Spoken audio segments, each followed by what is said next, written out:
I didn't even know Goa had beaches like 2 months before I moved here. I had no idea what Goa was like. You enjoy falling because it Uh, looks dramatic. And secretly, you love attention more than skating. You secretly judge beginner skaters. if I were to give myself a label, I would like to label myself as a high renaissance man. Yeah. You wish you had chosen a normal career. How did your parents allow you to come here? The recent inheritance bill that was introduced, what do you think of that? That bill is absolutely ridiculous.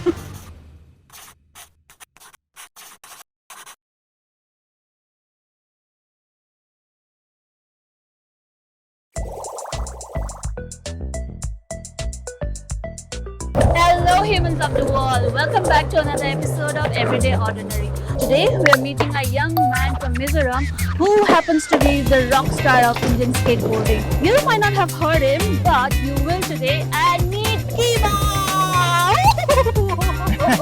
Hello Kima, thank Hello. you so much to be here with me. My pleasure. Immediately we're gonna ask you some super quick question and answers, okay? Okay. Let's ask some interesting questions. Okay. So, you only moved to Goa for the beach vibes. False. Are you sure? It's funny because I didn't even know Goa had beaches like 2 months before I moved here. I had no idea what Goa was like. I don't believe it.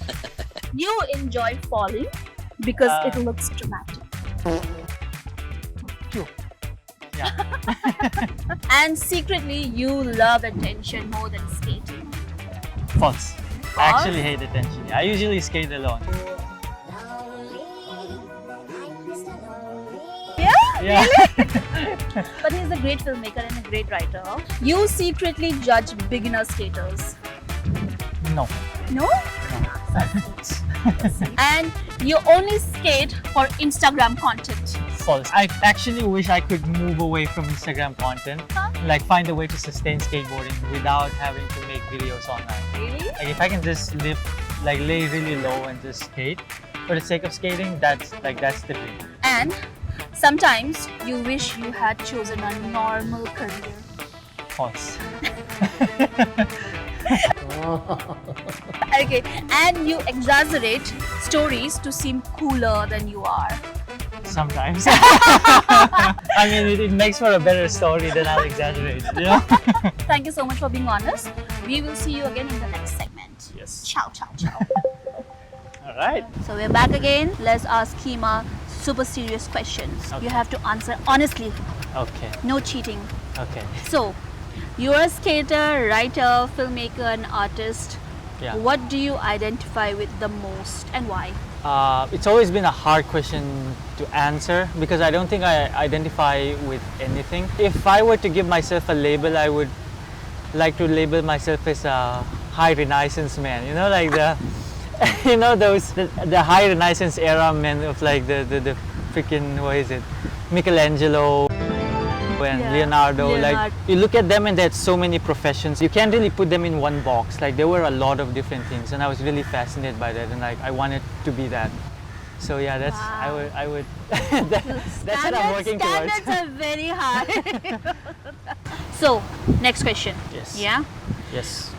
you are raising funds for your Uh-huh. first international debut in Germany. Hopefully first international debut, because before this I've had 6 or 7 invitations to compete internationally. I've been invited since I was 16. I'm 26 now. Since 10 years. 16. Yeah. So so we, you know, every year I get an invitation. We try to go, but it's very hard because usually financial issues with visa and all. It's very hard. Sometimes it was timing issues where we ran out of time to get the visa. 3 years ago, I had sponsors and everything all lined up, but then I ran out of time.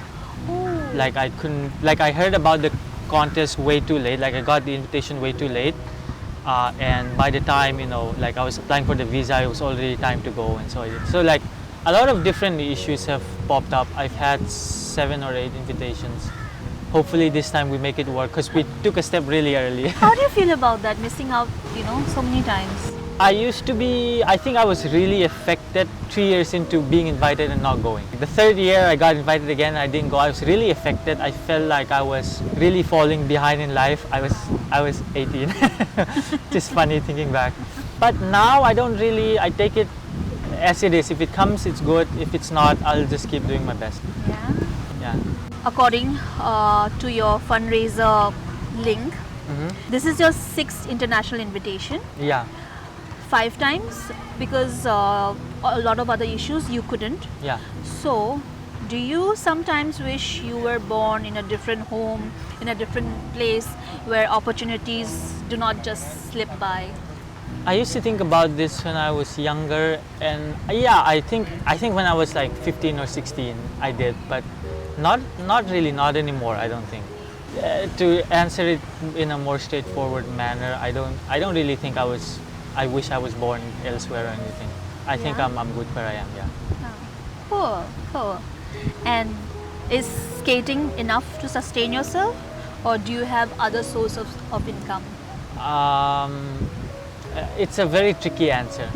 Anyone can make a living off of skating, but not everyone can make a living off of skating, which is a harsh reality. I think everyone has to kind of find their own way, especially in India. I am sustaining myself pretty much, like solely off of skateboarding. Or like if you count content creation as a different thing, then skateboarding and content creation have to go together, kind of. But if you're just a strict skateboarder and you're trying to make a living off of skateboarding in a traditional way, with companies and sponsorships and winning competitions, then I don't think it's possible in India. But if you're smart enough and if you're persistent enough, you can find your own way. Like everyone has to find their own way, and if you're willing to be smart about it, I suppose anyone can make a living off of This is why skating. he's the rock star of skateboarding. Yeah. So, how has Goa helped you achieving, your dreams or your aspirations? Oh, in a lot of ways. So first of all, the first thing that Goa provided me was a lot of places and time to skate. So back home in Mizoram, which is where I'm from, I used to have to skate at midnight because first of all, I can only skate the roads, and so from 1 a.m. to like 5 a.m. in the morning, it's empty. So I have to go for those timings. If you try to skate in the middle of the day, you have to go for places like basketball courts. Some places they kick you out, some places there'll be people playing basketballs. So you have to kind of clash with them. But Goa here, I have so much space to do it. And it's nice that I can actually go out at any time of the day. I can go out at 8 a.m., 10 a.m., 1 p.m., 3 p.m., 5 p.m., 6 p.m. Anytime. I can go and there'll be a place to skate. And there are better infrastructures here too, and there are multiple skate parks now, so it's helped me on them. Right now there's 3 skate parks now. So this is one. There's one about 15 minutes away, and then there's one about an hour away. Nice. And how many hours do you skate?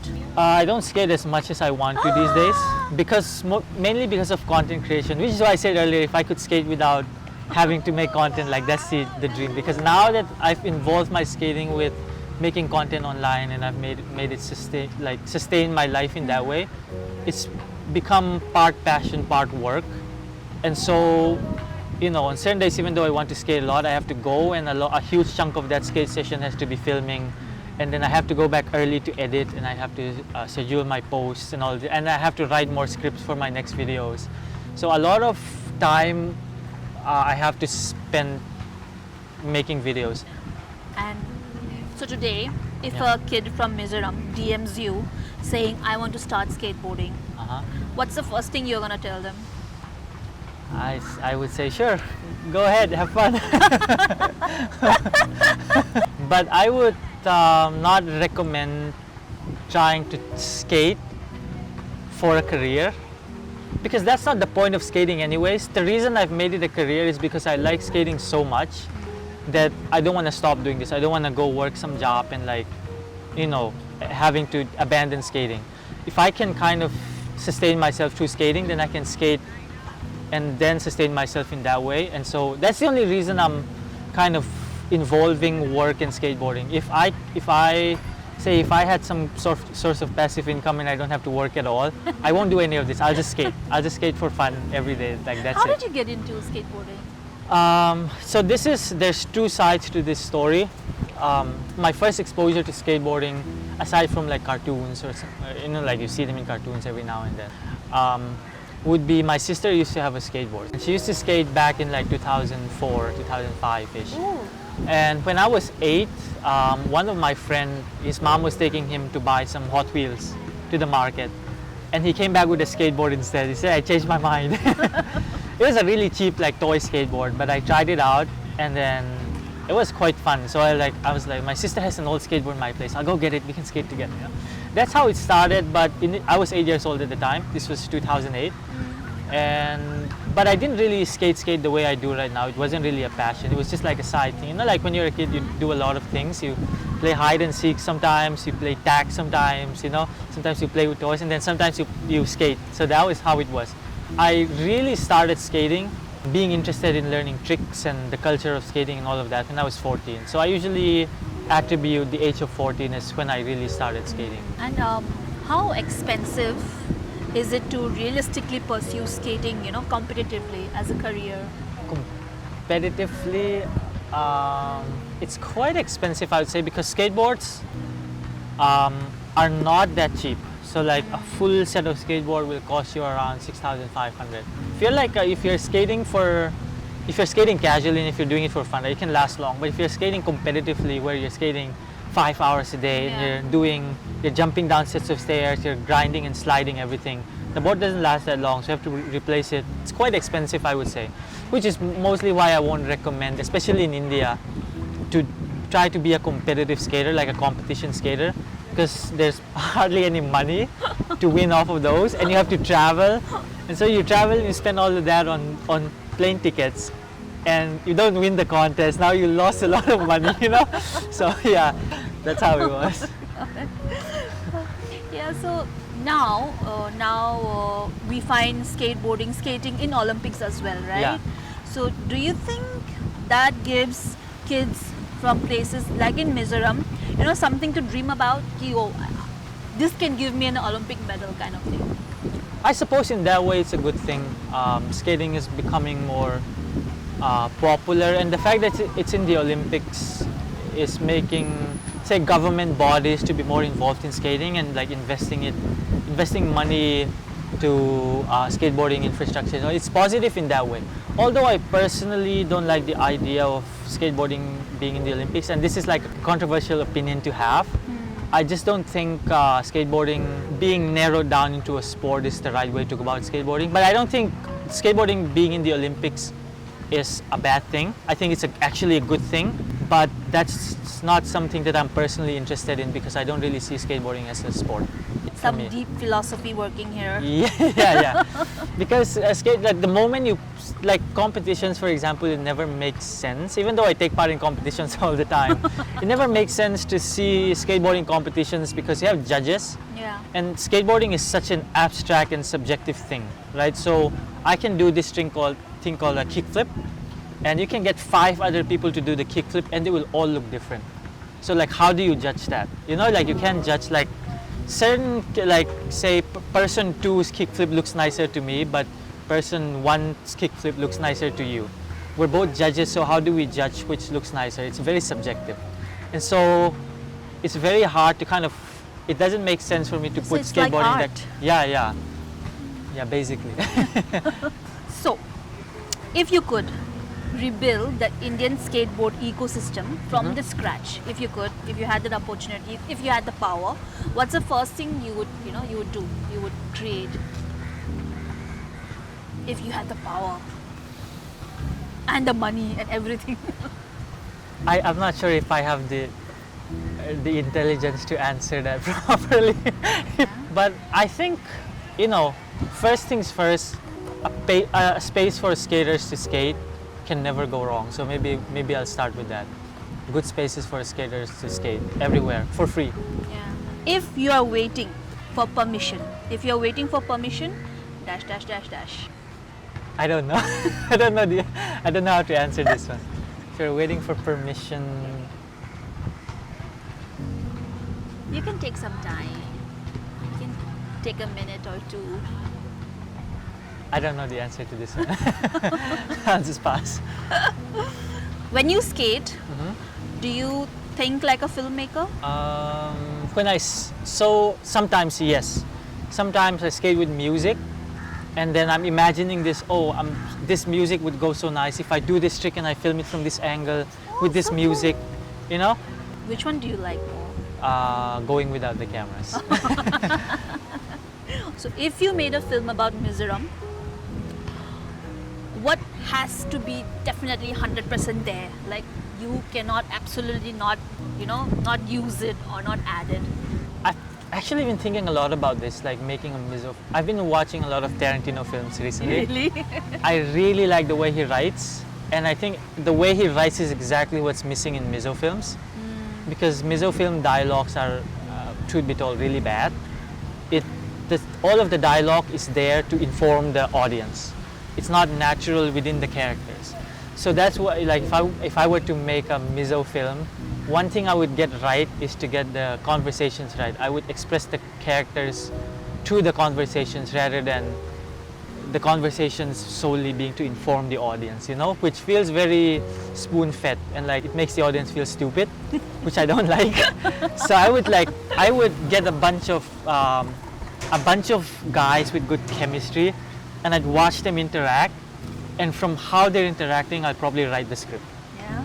Yeah, to fit how they're interacting so that they look more natural and like the flow of the conversations are better on screen. Yeah.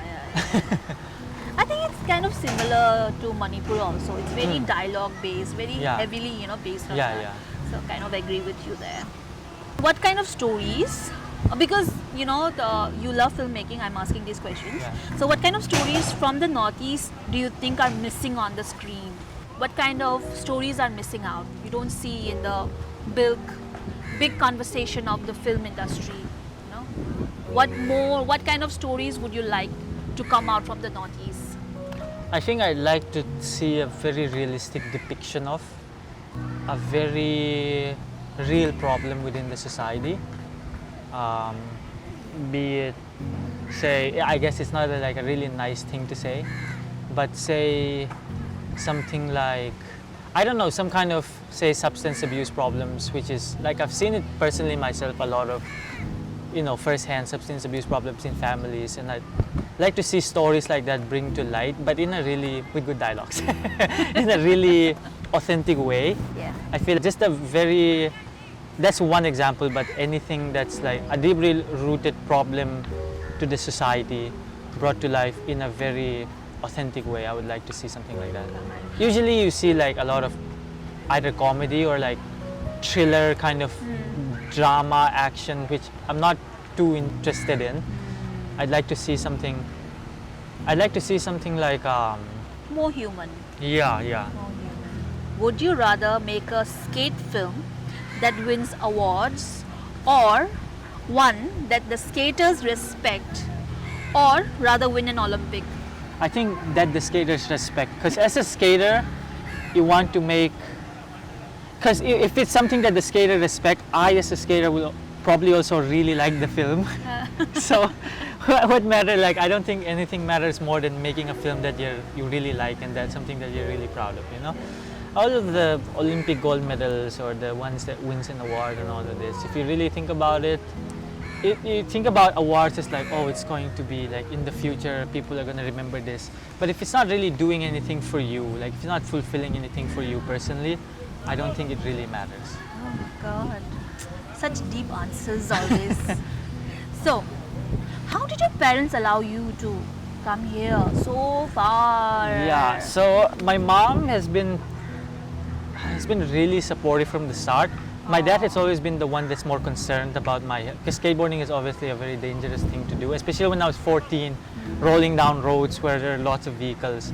Like, my dad was always really concerned, especially I broke my hand when I was 13, and like he said, no more skateboarding. I put my skateboard in a friend's place and I'm like, Dad, I'm going to my friend's place, and I pick up the board and I used to skate. So yeah, but then over the years, I think I kind of earned my parents' trust. In my teenage years, my parents, I'm the youngest of 7, So by the time I came along, my parents have had to deal with a lot of my brothers. A lot of them had like that teenage phase, rebellious phase. I never had the teenage rebellious phase, and so by the end of my teenage years, I naturally gained a lot of trust for my parents.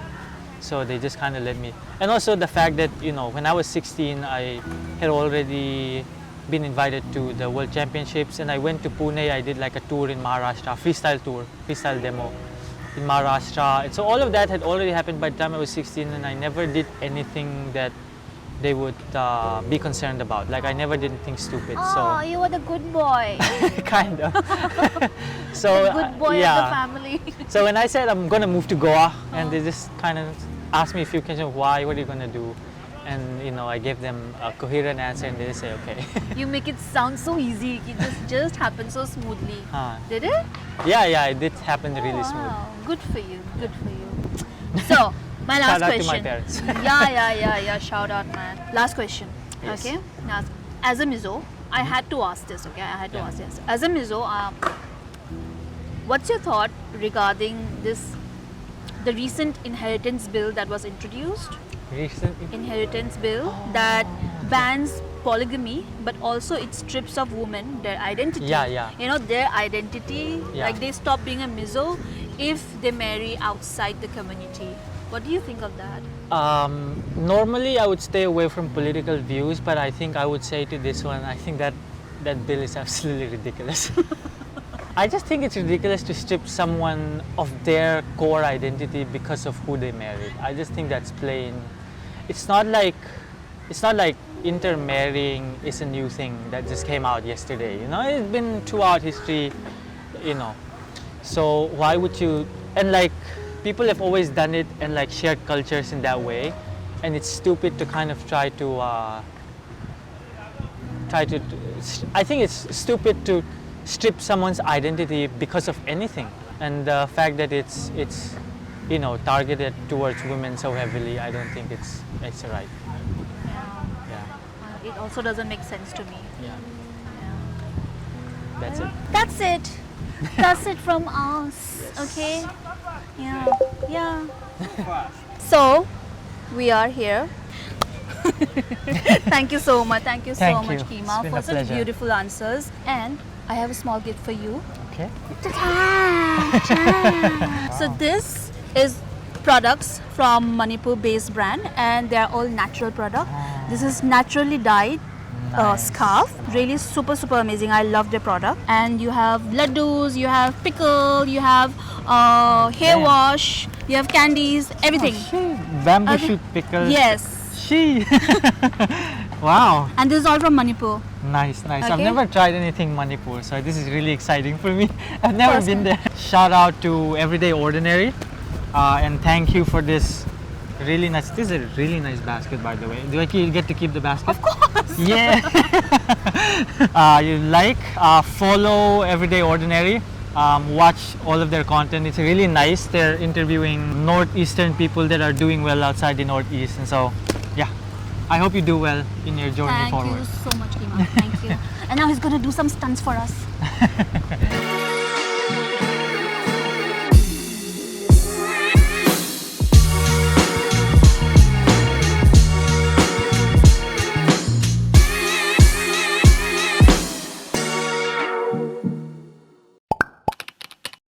The skating community in India is really big now.